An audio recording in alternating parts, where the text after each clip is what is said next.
Hello বন্ধুরা, সবাই কেমন আছো? আশা করছি সবাই ভালো আছো। সোয়াতিস লাইফস্টাইলের একটি নতুন ব্লগে তোমাদের সবাইকে স্বাগত। তো এই ব্লগটা ছিল 1 মে। সেই দিন ছিল আমার বোনের 19তম জন্মদিন। তো ওর জন্মদিনে আমরা কি করলাম সেগুলো এই ব্লগটাতে তোমাদের সাথে শেয়ার করব। তো সকালে উঠেই আমি আর আমার বোন চলে গেছিলাম বাজার করতে। প্রত্যেকের বাড়িতে ছেলেরাই বাজার করে, তবে আমাদের বাড়িতে আমার বাবা বাজারে যায় না। বেশিরভাগ ক্ষেত্রে আমি আর আমার বোনই যাই সকালবেলা বাজারে।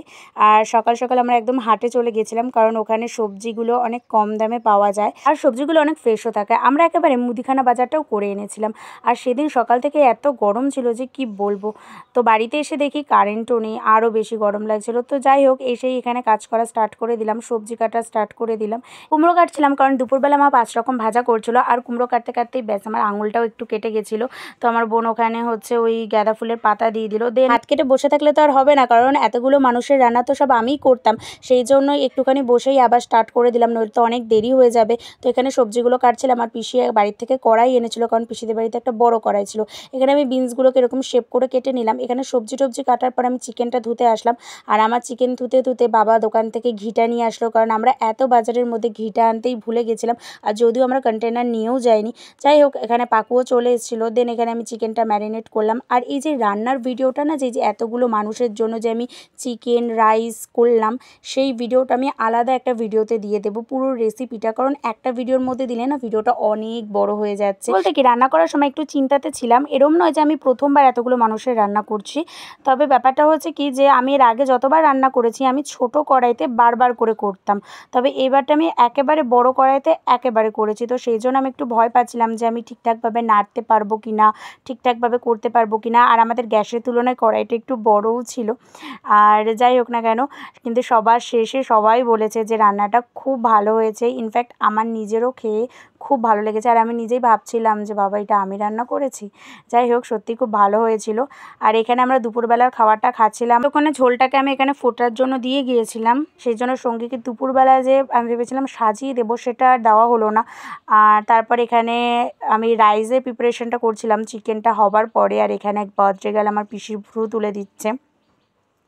এখানে আমি তারপরে বসে বসে এখানে রাইসটা মিক্সিং করছিলাম। আর সেই সময়তেই কারেন্ট চলে গেল। আমি ভাবছি ভগবান, কারেন্ট তো চলে গেল। একটা টেনশন হচ্ছিলো যে যদি অনুষ্ঠানে সবাই চলে আসার পর কারেন্ট চলে যায় তখন কি হবে।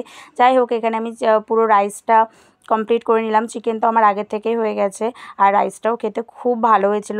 আর দিনে তো রান্নার কাজ করে আমার তো একদম অবস্থা খারাপ। দেন আমি রান্না কমপ্লিট করে ফ্রেশ হতে গেলাম। রান্না করে এবার আমি একদম ফ্রেশ হয়ে রেডি হয়ে নিয়েছি।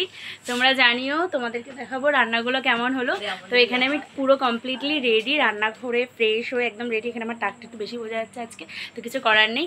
আর এই যে এখানে পাকু এসেছে, এখানে দীপু এসেছে, মোয়ে তেঙ্গে তেঙ্গে। আর এই যে আমার পিসি, আর ওই যে সঙ্গী, আর এটা আমার বাবা। তো তোমরা আরও পরে আমরা কী করতে থাকছি আর আমার রান্নাগুলো কেমন লাগলো সেটা অবশ্যই কমেন্ট করে জানিও। যদিও খেতে কেমন সেটা যারা খাবে তারা বলবে। Thank you. তো বন্ধুরা, এখানে আমি তো রেডি হয়েই গেছি। আর এই যে আমার বার্থডে গার্ল, আমার বোনও রেডি হয়ে গেছে। আর এই যে এখানে দীপু পাকু সবাই চলে এসেছিলো। এসে ওরা বেলুন ফোলাচ্ছিল। আর এখানে দেখো ওদের কত আনন্দ। আর এটাকে দেখো পুরো তেঙ্কের মতো লাগছিল না। তারপর আস্তে আস্তে সমস্ত গেস্টরা আসা শুরু করলো। সবার প্রথমে সায়নরা এসেছিলো, এরপর সঙ্গীকে এই গিফটটা দিল। সায়নরা সঙ্গীকে এই কাঁসার থালা গ্লাস বাটিটা দিয়েছিল। আর এটা দেখে সঙ্গী খুব খুশি হয়েছিল, কারণ ওর অনেক দিনের এটা একটা শখ ছিল। সায়নদের গিফটটা দেখে সঙ্গী তো খুব খুশি। আর এই যে এটা হলো সায়ন, আর এটা হচ্ছে কাকিমা, মানে সায়নের মা। আর ওখানে ছিল ভাই, সায়নের মাসির ছেলে। আর নেহার প্রিয়া এসেছিল। আর নেহা প্রিয়া সঙ্গীকে এই কুর্তিটা দিয়েছিল। এই কুর্তিটাও খুব সুন্দর ছিল। সবাই আস্তে আস্তে আসছিল।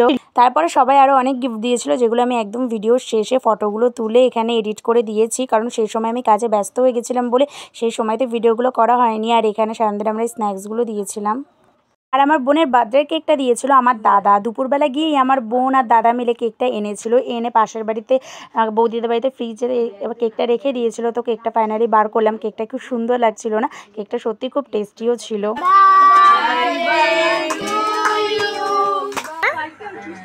এখানে আমি সবাইকে কেকগুলো কেটে কেটে দিচ্ছি, আর এখানে সবাই খুব খুশি ছিল। দেন আমি একটু পার্সেল রেডি করছিলাম, তারপর আমি সবাইকে খাবার দিচ্ছিলাম। এখানে দেখো রাইসটা ফাইনালি দেখতে কেমন হয়েছিল, আর এইটা হচ্ছে চিকেনটা। আমি এখানে সবাইকে একজন মানে অল্প কয়েকজন করে করে খাবার দিচ্ছিলাম। ব্যাস এভাবে আমাদের দিনটা কেটে গেল। অনেক এনজয় করেছি, অনেক মজা করেছি। আশা করছি সবাই যারা এসেছিলো তারাও খুব মজা করেছে। তো তোমরা জানিও যে এই ব্লগটা তোমাদের কেমন লাগলো। আসলে আমি তো ব্লগ এর আগে কখনো সেরকমভাবে করিনি, তো অতটা প্রফেশনালভাবে আমি করতে পারি না। যাই হোক, তোমাদের কেমন লাগলো জানিও। ভালো লাগলে একটি লাইক কমেন্ট করো, আর আমার চ্যানেলটা সাবস্ক্রাইব করে দিও। আর এখানে সবাই লাস্টের দিকে আমরা সবাই মিলে গল্প করছিলাম, আর এখানে আমার মামি আর ভাই খাচ্ছিল। তো এইভাবেই দিনটা কেটে গেছিলো। তো চলো এবার আমি শেয়ার করি তোমাদের সাথে আমার বোন কী কী গিফট পেলো। সবগুলো ভিডিও করা হয়নি, তবে যেগুলো করেছি সেগুলো দেখাচ্ছি। এই ঘড়িটা দিয়েছিল আমাদের পাশের বাড়ির সৃজা বোন, আর এই জামাটা দিয়েছিল আমার মামি। ঘড়িটা আর জামাটা দুটোই খুব সুন্দর হয়েছিল। আর এই থালা গ্লাস বাটিটা দিয়েছিল সায়নরা, আর এই কাপটা দিয়েছিল আমার বোনের দুটো বান্ধবী। এই কুর্তিটা দিয়েছিল আমাদের পাশের বাড়ির বৌদিরা, আর তার সঙ্গে এই কেকটা দিয়েছিল আমার দাদা। আমি তো বললামই আমার পিসিয়ার দাদা এই কেকটা দিয়েছিল।